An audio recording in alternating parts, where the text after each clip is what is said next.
The viewpoints expressed on Night Fright are not necessarily those of the host, the staff, the sponsors, or the affiliate stations. Tonight's program may contain graphic themes or images. Viewer discretion is advised.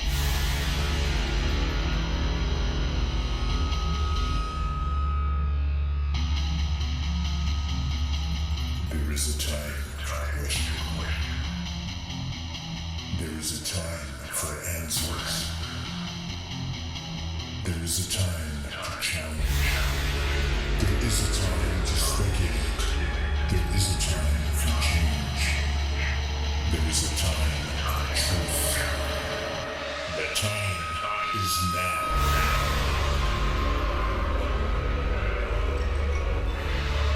Welcome to Night Fright, your voice in the dark for horror and conspiracy.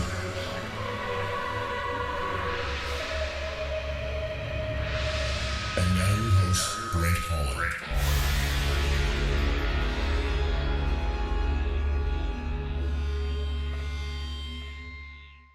Showtime. Welcome to the show. I'm Brent Holland, and welcome one and all to Night Fright. Get the coffee going, get the tea going, get a beverage of your choice going. Man, have we got a great show for you tonight. Scott Kaiser's here, Alan Dale's here, and I'm here, your host, Brent Holland. We are going to be talking about JFK. We're going to be talking about Watergate and Scott's father, who was involved with all of it. Scott, for the folks that are unaware of your story, could you give a brief synopsis of how you came to be involved with all of this? That's a good question. Well, I want to first thank you for having me on your show and for your listeners to tune in and to hear what I have to say. I'd like to say that I think I first briefly got tuned into all of this by 7 years ago, finding and discovering documents that my mother's kept for me practically my entire life. So can you imagine that, so I'm 51 now, so 7 years ago in my early 40s is when I discovered who my father really was. And so I decided to go down that path. And Scott, who did you discover your father was? He was a head of military or paramilitary anti-Castro groups, different groups. He worked with Alpha 66. He worked with the Toriente plan. He was head of the military of the Cubanos Unidos group. He worked with MRR, with Manual Airtime's group. He was a CIA assassin asset for the CIA. He was in the French Foreign Legion. He was the sixth burglar in Watergate. He did a number of things. And it just to this day, just really blows my mind. It's just hard for me to believe some of the things he's done. For example, please go ahead. For example, he was able to forge a passport into Israel. And he was either doing one of two things. He was either on board to assassinate the Prime Minister of Israel in 1976, or he was there to stop it. We're not quite sure as to what he was doing at that time in Israel with the Prime Minister. Now, Hemming tries to clear up some of these things with A.J. Weberman, and he discussed some of that about my father. And, these are all documents that I just found, even documents related to the Israel thing. Just today, it just blows my mind. How many people can forge a document and go to jail for 3 months and not see any prison time? Okay, let's back up a bit. And was he involved with Frank Sturgis during the Bay of Pigs? No. Not at all. No. What in specific from the documents led you to believe or know that your dad was indeed the sixth burglar for Watergate? Well, I came across a document from this either CIA or FBI that an investigative journalist from the Sun Sentinel by the name of Mike Wales discusses a gentleman by the name of Bill Kaiser. My father went by many alias names, And this Mike Wales discusses saying that he doesn't know the whereabouts of my father and where he was and at the time, but he assumes that Kaiser being the suspect of being the sixth burglar in Watergate. Now, he was the first person to ever come out with this. Not only that, but I've personally spoken to Eugenio Martinez, who is still alive, living in Miami, who's told me off camera that my father was a part of Watergate. My mother has told me that she's driven my father to the airport where a gentleman by the name of Ellis Chajet drove Frank Sturgis to the airport. So they would meet independently and not ride together, but they would meet in Washington, D.C. And my father went on the very first break-in of the Watergate Hotel. He was working with Hunt and Frank. Howard Hunt and Yeah. Frank Sturgis. Okay. Right. I knew Frank personally since I was... Oh, did you? What was he Yeah. like? To me, he was a nice guy. To me, he was like my uncle. We'd go over to his house. He would come over our house. But I really never knew what they talked about. Nor did my mother. You know, they'd hang out in the backyard and talk about things. But Frank he was a nice guy. He'd bring me things, candy, toys, stuff like that to play with whenever he came over to the house. I knew him as Uncle Frank up until the age of 13. And then after the death of my father, I never saw Frank again except at the funeral. After the funeral, I've never saw Frank again. What happened to your dad, Scott? I believe, as well as others in Miami that have discussed my father's death, that Frank has killed my father. Whoa! Now, what have people told you that you think that is exactly what happened? Well, the day of my father's death, he played a recorded tape for me, and he was picked up by Frank Sturgis and another gentleman by the name of Richard Poyle. They were working on a ship to make it seaworthy to infiltrate Cuba with and essentially attack Cuba again. What era was this, Scott? 1977. Okay, thank you. And so they were making the ship seaworthy. The ship was given to them by another gentleman by the name of Ricardo Cabrera. He went by the nickname of Cayo, C-A-Y-O, who I discovered was a double agent, who was a high-level G2 agent working for Fidel Castro and a member of my father's Cubanos Unidos organization. So everything that was going on in the organization was also being reported back to Fidel Castro. Frank knew that my father had photographs of Frank, Gordon Liddy, David Morales, Bernard Barker, and Howard Hunt in my father's attaché case. And then my father went to testify behind closed-door sessions with Howard Liebengood in 73 and 74 during the Watergate committee hearings. Frank refuted all of my father's testimonies, denying everything. At that time, I believe that it was known that Frank thought it was Jack Anderson who turned on Frank when it was really my father who turned on Frank. And so Frank, having all this information, picked up my father from work that morning. Everybody's name who was on that boat that day is documented on the police report, including Rudy Jenko, who was there. And the only two names that are missing from that police report as of today are Frank Sturgis and Richard Poyle. What happened? What do we presume happened on the boat, Scott? My father was walking closely to a hole in the ship's deck that was covered with some wooden planking. And as he was doing that, he was pushed in by Frank Sturgis.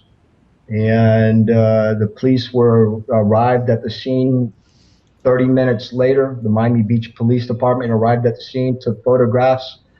My mother paid for 12 photographs. We only received 6 of these 12 photographs that were paid for. And Frank was gone, and so was Richard Poyle. Who's Richard Poyle? I don't know that name. Richard Poyle was also CIA. He was in jail in Fidel Castro's prison for a few years before he was released. So these were all guys that were deep embedded with the anti-Castro Cubans. Was there ever any talk amongst these folks about the assassination of JFK? Oh yeah, absolutely. What type of scuttlebutt? What type of talk have you overheard? Did you overhear, or No, I've never overheard anything as a kid, as a child. what type of things were you told by others that may have been there? Well, recently I've communicated with Luis Posada. I've communicated with Felix Rodriguez, with Jose Pujol. And, these are people that have discussed the assassination of JFK over the years with each other, and have also discussed some of the topics with me. I have a lot of my videos where the anti-Castro Cubans in Miami strongly believe that Fidel Castro was involved in the assassination of John F. Kennedy, but I know that that's certainly far from the truth. I spoke to a gentleman by the name of Luis Posada, who happens to be Fidel Castro's public enemy number one. If anybody doesn't know who Luis Posada is, they could certainly Wikipedia his name and look him up. But I've had several discussions with him, one-on-one topics about John F. Kennedy's assassination. And I asked him point blank if he believed Fidel Castro was involved, as many of the Cubans do in Miami.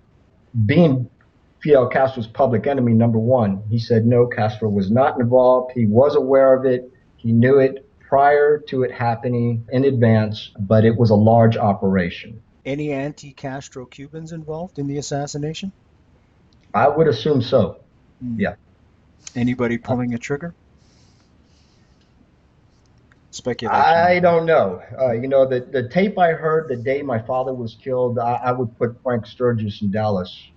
The day Frank Kennedy was assassinated.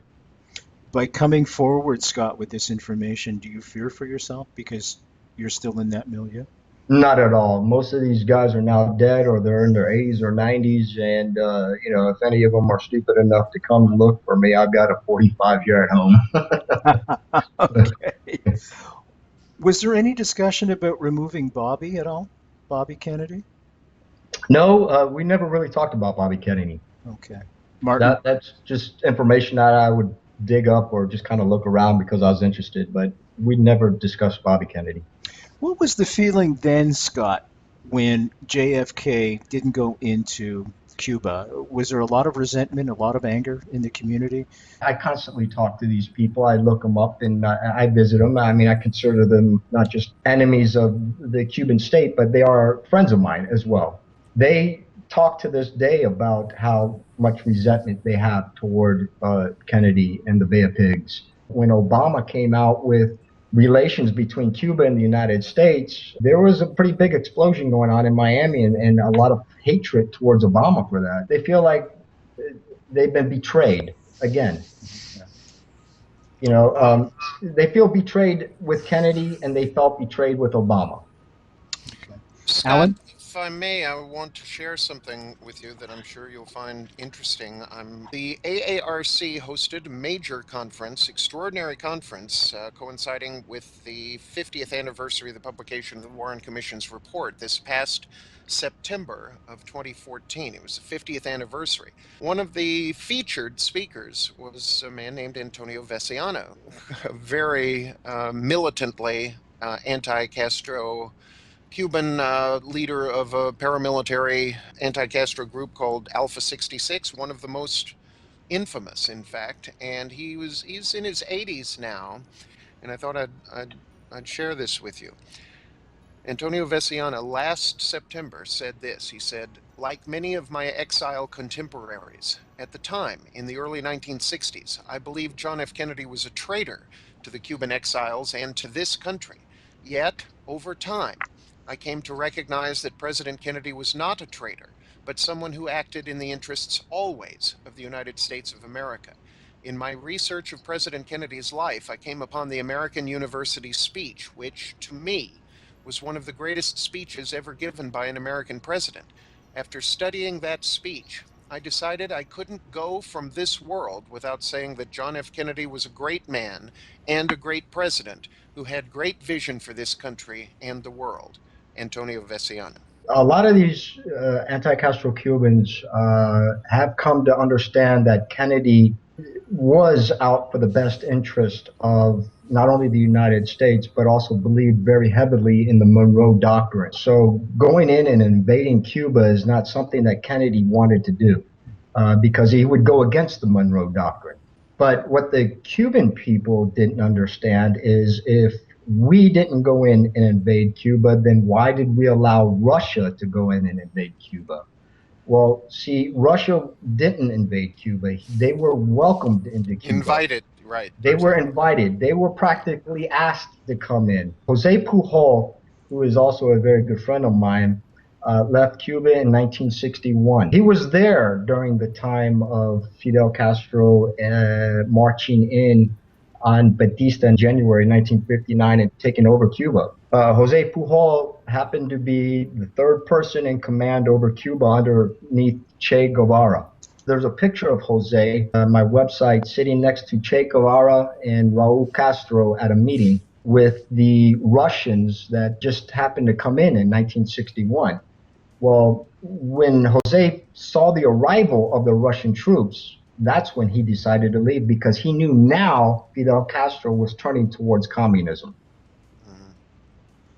Was that representative of a lot of people that left at that time? Oh, yeah. You see, yeah. Scott, yeah. I always presumed most people left when Castro took over, but that's probably not the case. They probably, as you said, once they saw Castro was moving more towards the communist regime, Soviet Union at the time, that's when you think a lot more intelligentsia, if you will, left Cuba? Right. Now, the first person who had an idea as to Cuba moving towards communism was Pedro Diaz-Lanz. Pedro Diaz-Lanz was also a friend of my father's. He'd been the head of the Cuban Air Force. Yes. He was the head of the Cuban Air Force, and he also worked with Frank Priorini, Frank Sturgis in the Cuban Air Force. He was part of the July 26th movement with Fidel Castro, who the group first went in and then was captured by Batista and then thrown in jail and then released, and then they regrouped in Miami, and then they went out to the Sierra Mistre Mountains in Cuba, and then. Yeah, and then Pedro Diaz-Lanz was the first pilot to fly in successfully more than 5 tons of ammunition and weapons in the mountains to help the rebels fight against Batista. Yeah, there's sort of an assumption among people who don't study very deeply things they take for granted that because Cuba's been under the influence of Fidel Castro's communist nation for all these decades. And now is succeeded by his brother Raul, that Fidel was always a communist, but that's certainly not true.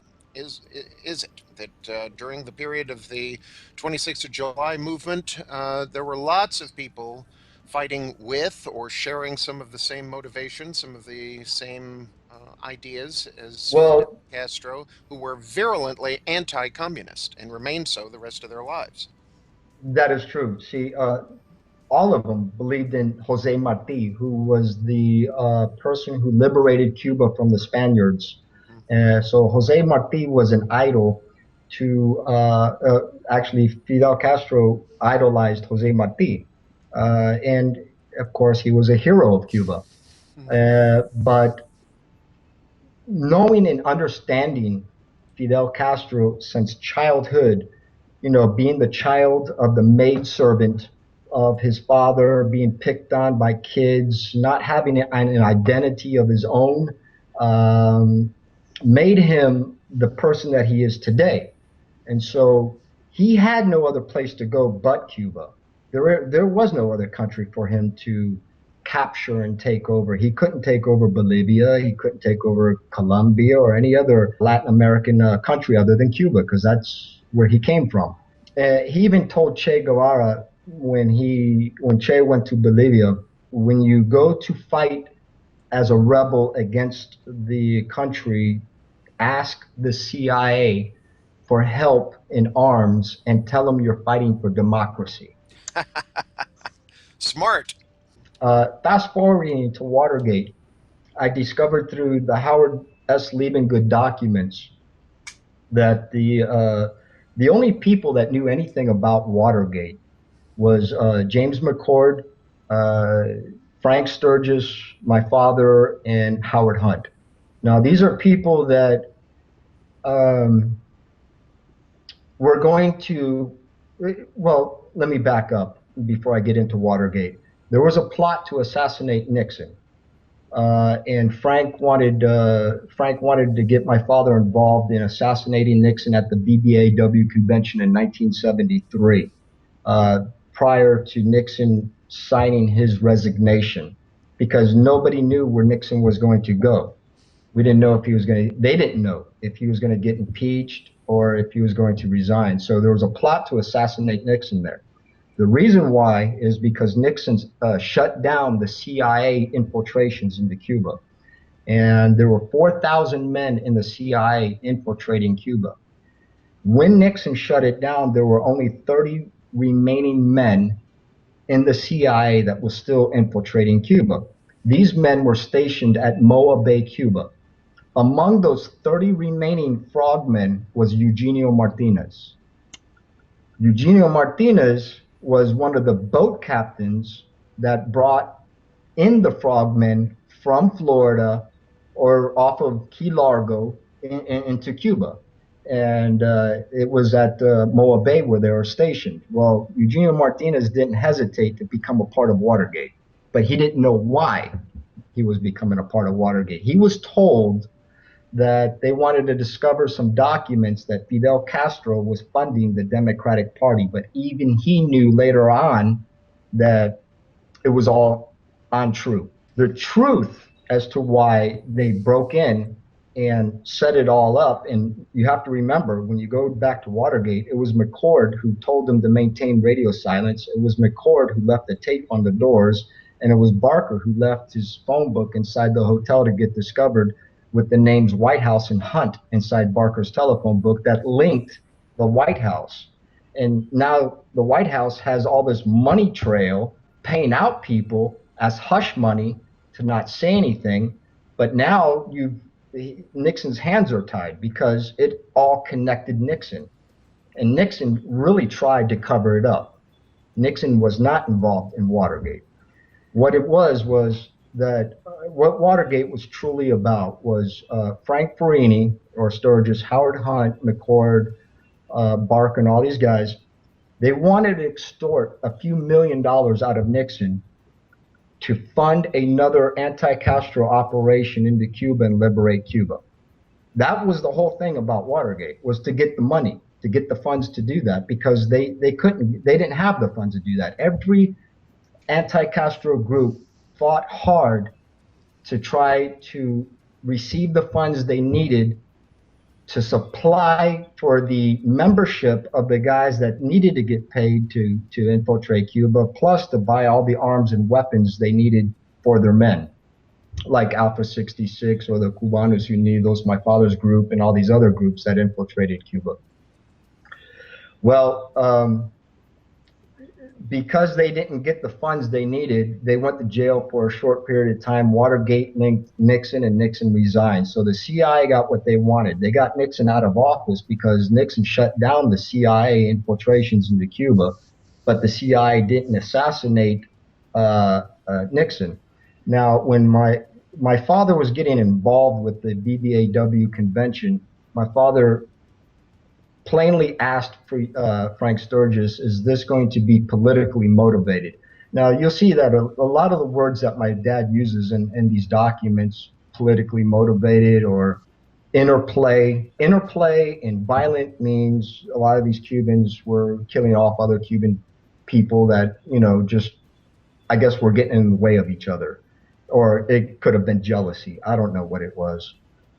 It could have been over drugs. It could have been over a number of things, but people were dying. When my father asked Frank Sturgis if it was politically motivated, Frank said, yes, it was. So my father said he did not want to get involved with anything that was going to be politically motivated at the BBAW convention, which was that my father was going to supply the weapons to Frank and himself and a few others to create this shootout at the VVAW convention where others would take out Nixon directly using silencers. My father decided to pull out of that scenario. When he did, he testified and he went to Howard Liebengood and he put it all on tape and gave this tape to a guy by the name of William Howe. William Howe is a person who also was a member or CIA asset. The JFK Assassination, the definitive book by Brent Holland. From inside the Oval Office to Dealey Plaza, first-person witness accounts. Order yours right now. nightfrightshow.com. Scott, with all of this, and have you spoke with your mom at all? Oh yeah, and yeah. Was she aware of what your dad was doing? Not on everything, no, not everything. But she had an idea. I mean, what wife would not know what her husband is somewhat doing? Most wives know when their husbands are cheating. And when he wasn't cheating, he was out, playing cops and robbers. And when you come home bludgeoned from head to toe, you start to ask questions. And this is another story where my father took on 7 police officers or 7 Hialeah police officers. And they were beating him up. And of course, my father was drunk and he fought back. And he put a few of those police officers in the hospital. But he walked away from this fight and was bludgeoned from head to toe. And so when the cops came over the next day to investigate him, the FBI told the police department to leave him alone. Scott, do you have any records that indicate your father had a relationship himself with either Marita Lorenz or the Navarro brothers or the Novo brothers? Yeah, the Navarro brothers, they're the ones that created this Cubanos Unidos in 1969. But prior to the Cubanos Unidos, they were called something else, Cubana Unida or something like that. Kind of funny because my father writes in his letter, he first meets Frank Sturgis at Wilfredo Navarro's house, but doesn't mention the year. But in my father's phone book, he has Frank Fiorini, but he spells it differently. And then just above Frank Fiorini's name and address, he has Lee, which we presume it to be Lee Oswald, in fact. There are 2 different Lees in my father's phone book. There are 2 identifications. One Lee happened to be the brother of Ellis Chajet. Now, we know that he had leukemia and he was in the hospital and he was dying of leukemia. And this is corroborated in a letter by my father when he was in Israel. And he wrote about that particular Lee. There's this other Lee who's placed above the name of Frank Fiorini. And my father came into Miami late part of 1962, which is in November, and he stayed until January of 1963. And my mother was still living in Norwalk, Connecticut, 7 months pregnant with me. So she was unable to travel. And we were staying at my father's aunt's house, which was my great aunt. Anyways, when my father moved my grandmother down into Miami Beach, he stayed there during that course of time for those 3 months. And during those 3 months is when he first met Wilfredo Navarro. And that's when my father became head of military intelligence for that group. Well, Frank being at Wilfredo's house, there was some discussion as to whether or not Lee Oswald was ever in Miami in November 1962 while my father was also there. Well, I can tell you that his name is Dr. John Newman. I refer to him frequently, but there's a reason that I refer to him so often. He's a scholar, former military intelligence professional, was major in the Army, was executive assistant to General William Odom at the National Security Agency for 2 years, was a specialist in what's referred to as cryptologic analysis. He's published Volume 1 of The Assassination of President Kennedy, Where Angels Tread Lightly, and I want to make a point of recommending this to you. The focus of Where Angels Tread Lightly is America's response to the emergence and ascendancy to power of Fidel Castro. So it concentrates on many of these figures and a lot of the complexities that were going on among competing factions within Cuba during the revolution, and then lots of fascinating and colorful figures that you would be very interested in. He is the source, for me anyway, of a report that in August, not November, but in August of 1963, Jerry Patrick Hemming and some other people who were involved in the anti-Castro actions in 1963, which was very topical in South Florida, as you can very well imagine. We were literally, barely a year after the Cuban Missile Crisis. And that was Interpin. right, exactly right. Well, that's Jerry Patrick Hemming, exactly. So maybe these guys were Interpin, I don't remember. But the point is that on a radio program where they're hosted by whoever the radio host is, and whoever who could possibly know whatever objective he may have had if he was part of some sort of operation himself in terms of propaganda and documentation and who knows what. But someone called in and who he thought said their name was Lee. So one of the guys who was on the program actually spoke with this guy, and then after the fact, the guy who was the host of the show, said the guy had said his name was Harvey Lee or Oswald Harvey or something like that.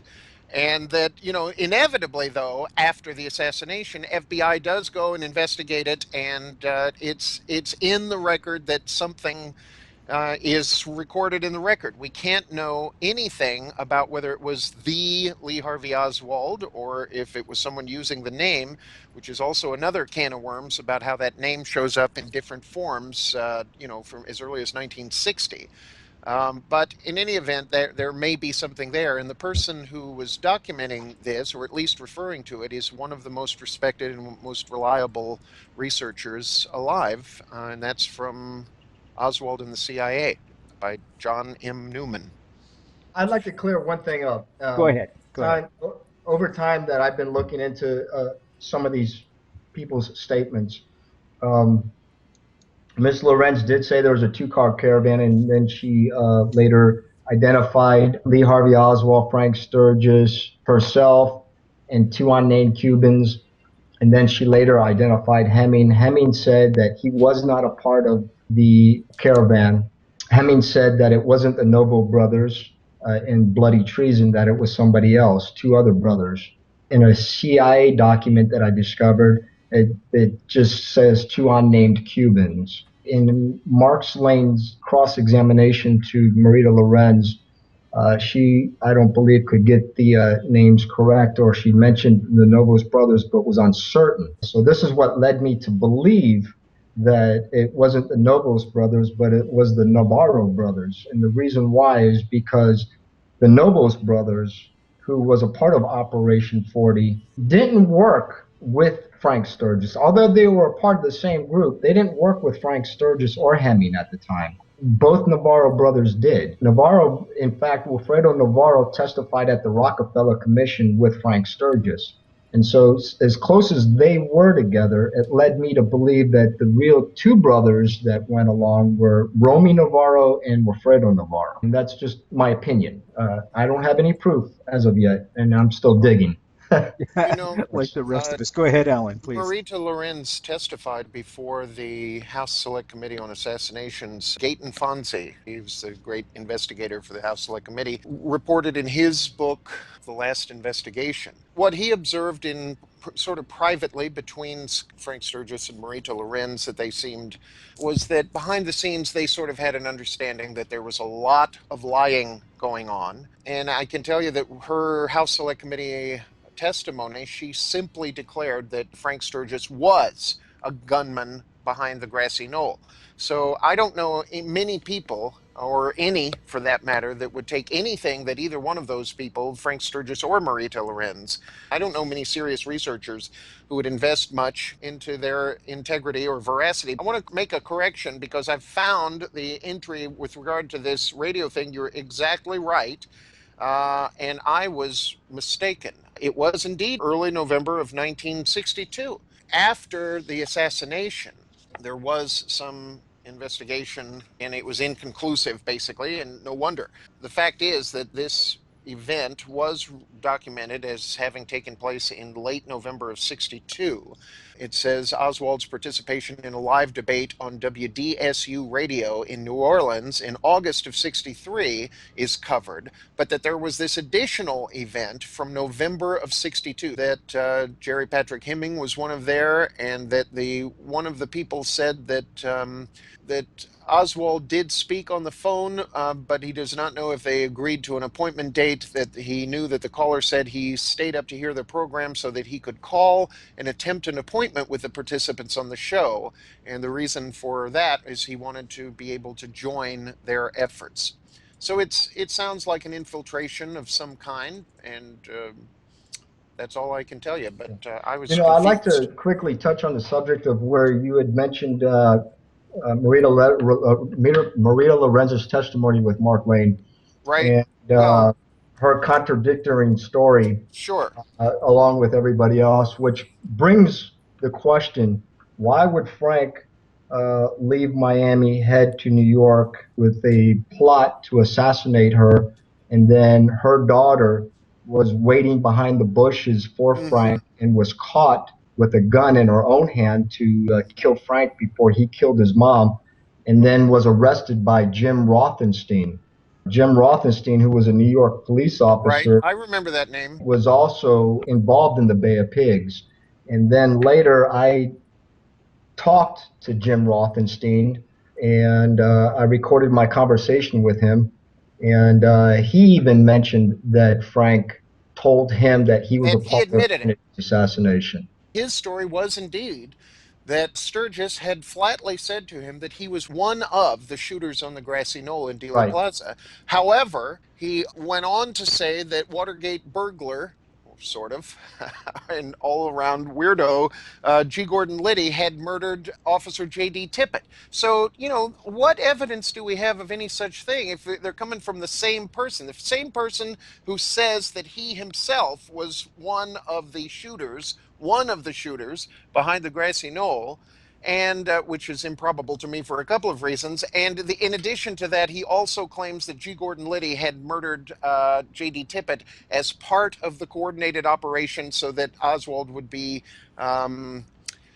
designated a cop-killing, guy who probably would be shot on sight. I assume that's the reason for that. So, I honestly feel like all of these guys, including Jerry Patrick Hemming, who actually appeared at one of the JFK Lancer conferences in Dallas a number of years ago. I don't know what to say except that we should all exercise extreme caution in terms of investing much faith in anything they say. I tried to exercise as much caution with what my father has told me. Sure. And this is coming from my own father. So I like to dabble in evidence and in documents and not just in hearsay. The JFK Assassination, the definitive book by Brent Holland. From inside the Oval Office to Dealey Plaza, first-person witness accounts. Order yours right now. nightfrightshow.com. My father wrote on a letter. This is out of. I don't know if everybody can see this. Sure this can. Is out of my book. It's on page 82. My father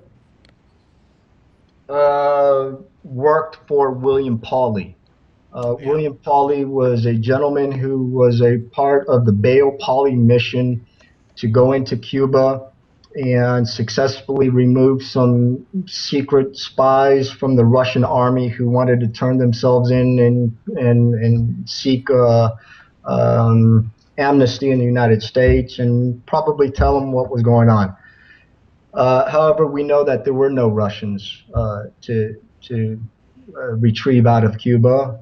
Paulie came up with this scheme to actually go into Cuba and try to assassinate Fidel Castro, and David Morales was a part of this whole operation. In fact, he was chief of JM Wave at the time when Paulie, Martino, and Bayo and all these guys were a part of this operation to go into Cuba.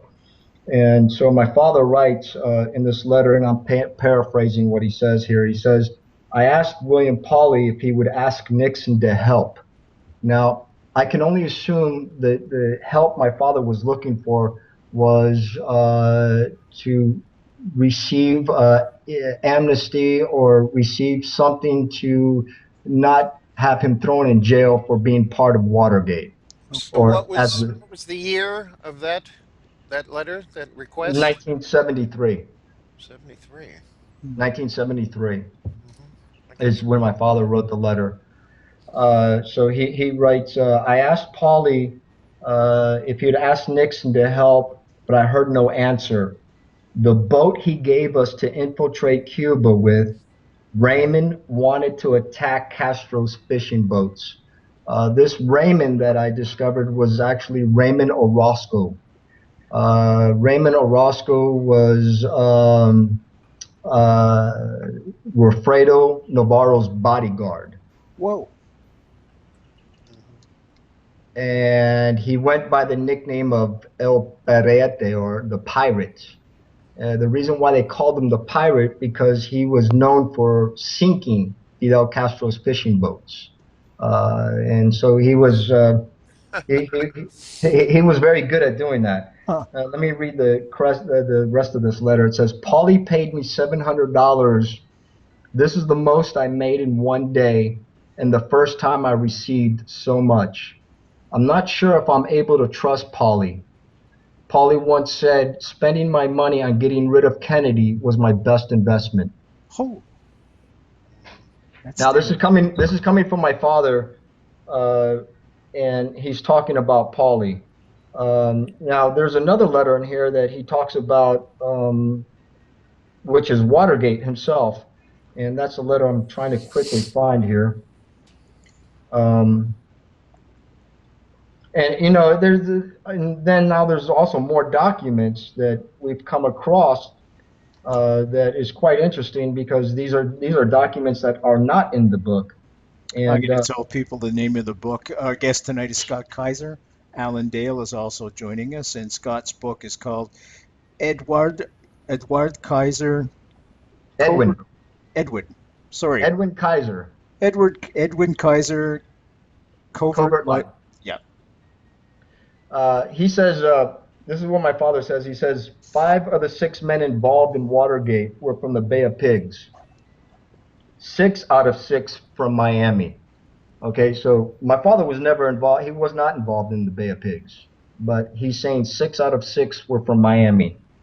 All involved at one time or another with Cuba or her problems. It is my belief that if we had more Americans with the love they have and have shown, and the want to do, not talk about doing something, but doing it for this country, to work as this 6th man tried to work, we Americans would be better off. As I said, I only knew one of them. I wish I had the pleasure to know them all. Crossed out in pen, I have information on exchange. Tuesday, July 26th, Roman Orozco. Scott, am I correct that you've got a lot of your father's photographs, and that some of those photographs include him in the company of people, some of whom you can identify and many you cannot? Is that true? Yeah. There's a photograph with my father and Pedro Diaz Lanz. There's a photograph of my father and Wilfredo Navarro. Unfortunately, as much as I've known Frank, I can't find a picture of my father and Frank together. Now, well, no, that's okay. But I was really curious to know if there are other pictures that would be relevant to our interests, that you have, that you might not be able to identify some of the figures, especially if they were Cuban or if they were engaged in the anti-Cuban or anti-Castro operations. There are a couple of people that I know who are really have extraordinary resources in terms of finding photographs of people who are of interest to us and people whose stories have come to light. I'm referring to people like Eladio de Valle and Herminio Diaz and people who are not household names but were deeply engaged in the anti-Castro operations. And I know one young man, actually, in particular, who has such an extraordinary library of photographic documentation of these. He showed me a picture of David Sanchez Morales smiling, which I... Yeah, that's a pretty hard one to find. That's a hard one to find. That's right. Yeah.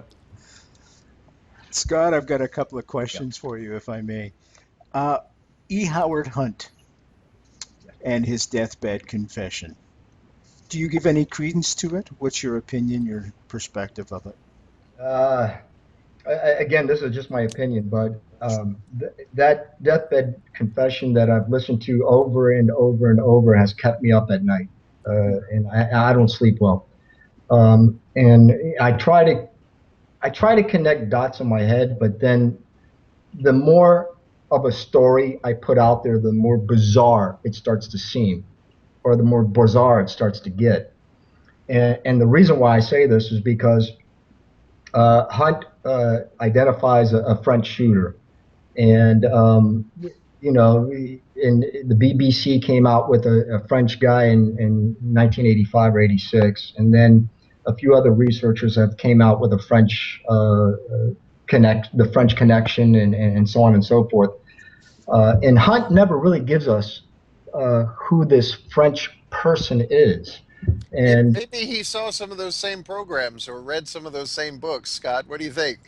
I have no idea. I know that Hunt has written 85 books prior to him dying, so there's got to be some good information in there.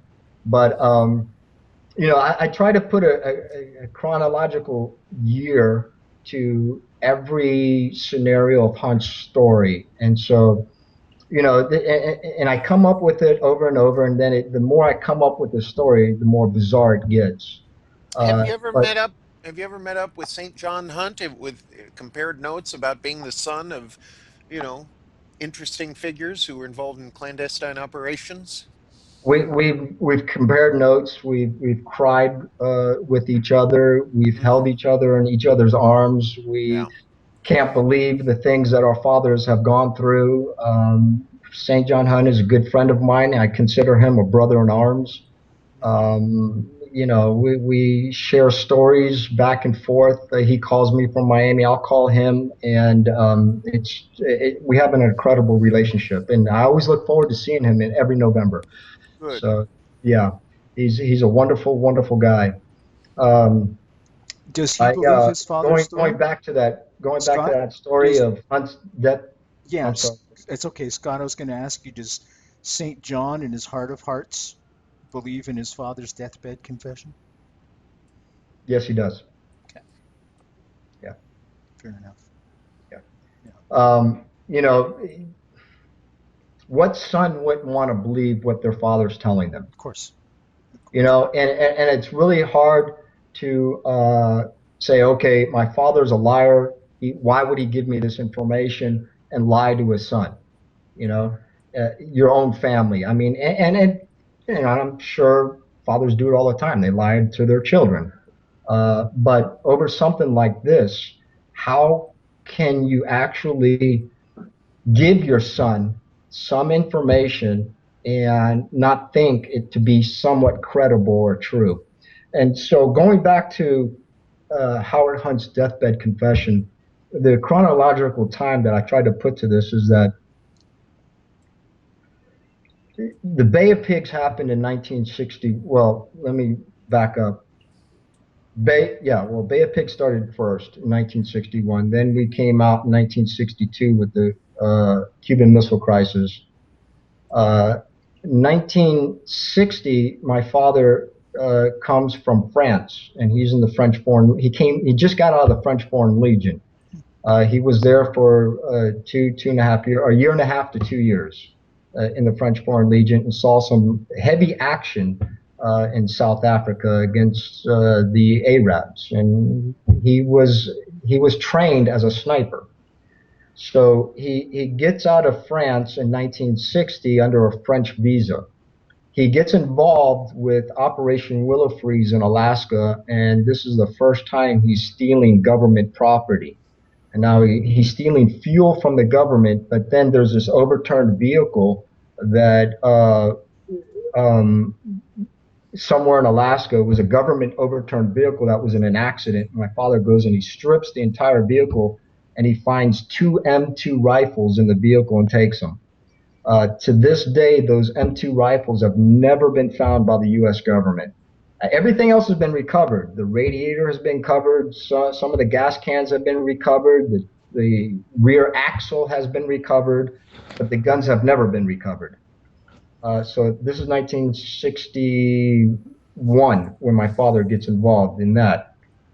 Then in 1962, my father's traveling from Minnesota to Connecticut to California. He's getting in trouble in all these states. I mean, his FBI rap sheet is probably as long as my arm, and continues to grow throughout the United States. I mean, he's into a lot of things. Burglary. He's into and this is hard to say about your own dad, but he gets into armed robbery. He beats up cops in California. He's under probation. He threatens to kill a cop in Norwalk. He's admitted into a psychiatric ward in Connecticut as a young adult. He goes through these life experiences. So Howard Hunt only knew one French guy, and that was my father. But Hunt never mentioned my father. Nobody ever mentioned my father, because a lot of people were afraid of my father. My father not only wanted respect, but he demanded respect. That's the kind of guy he was, even with us as children. I can recall many times standing my nose up against the wall, and I can't move an inch. I couldn't move. And until he said I could move. And that was the military background he had as a soldier. And Howard Liebengood himself said that he was the most militant person he had ever met. My father put a gun to Maurice Ferrier's head and threatened to assassinate him. And this is the same person who was running for Senate in 2010. Maurice Ferrier returned my call because I needed some information from him about my father. So my father wasn't a person to play around with or to reckon with. He demanded respect. And I think everybody who knew my father and worked with my father, who is alive today in Miami, certainly had high respect for him.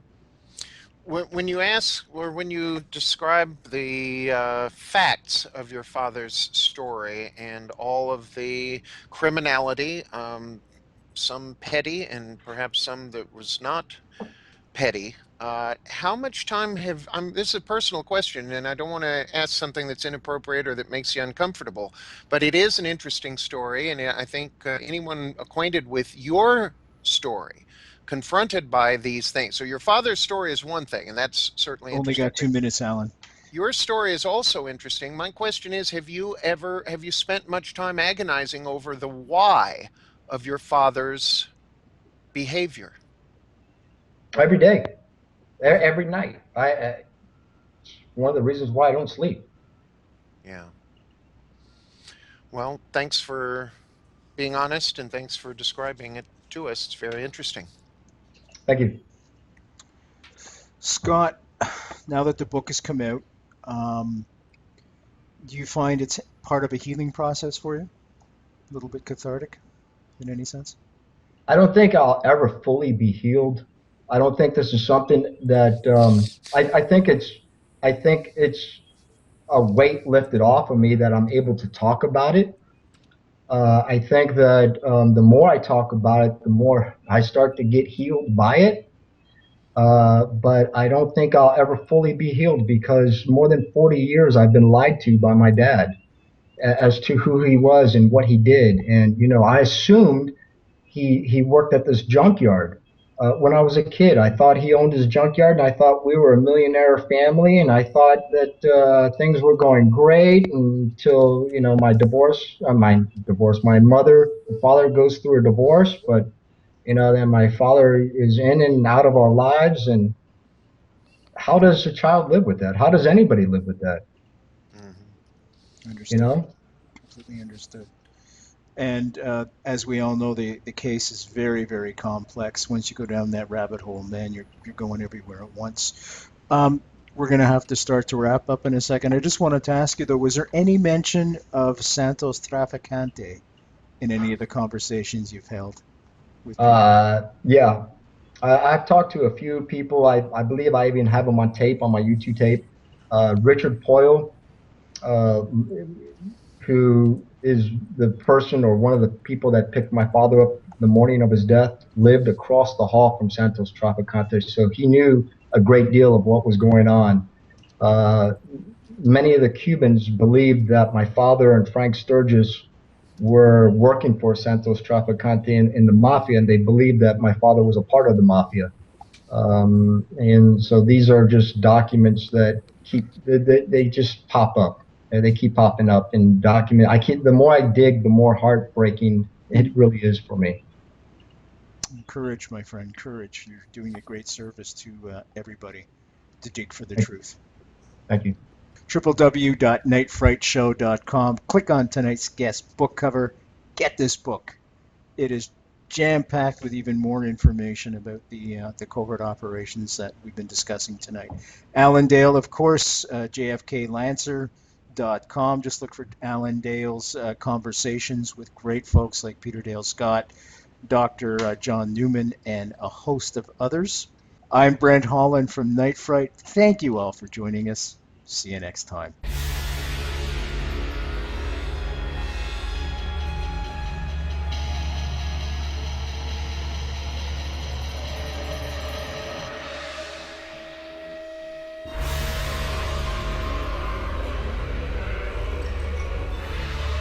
You're listening to Night Fright and your host, Brent Holland.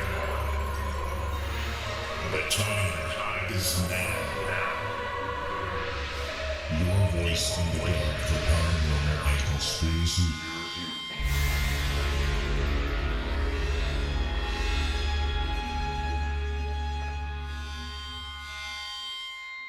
The JFK Assassination, the definitive book by Brent Holland. From inside the Oval Office to Dealey Plaza, first-person witness accounts. Order yours right now, nightfrightshow.com.